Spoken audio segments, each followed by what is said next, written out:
Nous sommes en phase de finition. Comme vous constatez, nous nous tendons vers la fin. Donc d'ici peu de temps, le rond-point va être opérationnel. Il reste juste la pose de, je crois, 400 à 300 mètres carrés de pavés. Et après, nous allons commencer à traiter les trottoirs et mettre la peinture. Comme vous savez, au début, il y avait d'abord tout un bloc de béton dans le sens giratoire du rond-point. C'était des bétons armés, un vieux béton. On avait eu à décaper tous ces bétons, retravailler la couche de base et essayer de redimensionner le rond-point, c'est-à-dire donner un rond-point normal dans le sens, c'est-à-dire dans le code CEMAC. Comme vous constatez, on a normalisé le rond-point et après on commence nos travaux de pose de pavés comme prévu dans le contrat.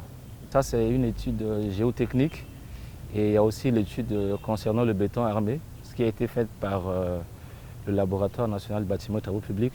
Donc à ce sujet, je pense que tous les documents techniques nécessaires à ce pavé existent, donc il n'y a pas de problème pour ça. Et il y a des tests qui accompagnent chaque production de pavés. Donc à ce point, techniquement, tout est au point.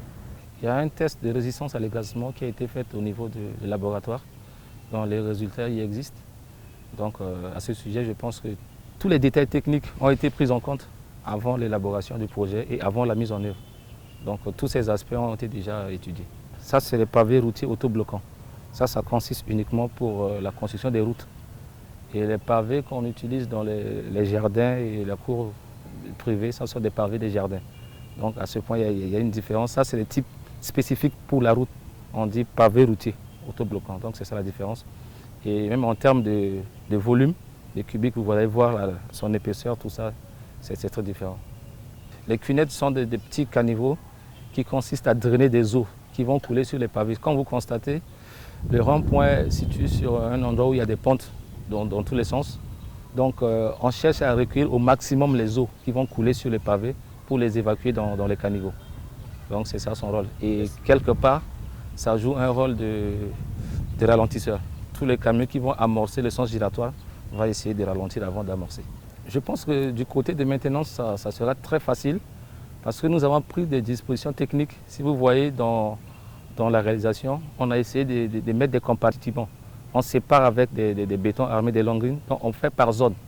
Et ces zones sont des zones techniques.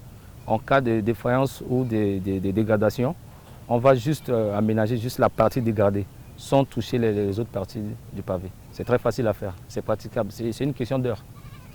Les études sont en cours et la population et même le gouvernement attendent d'abord de voir ce qu'on est en train de faire comme projet pilote avant de décider des autres projets.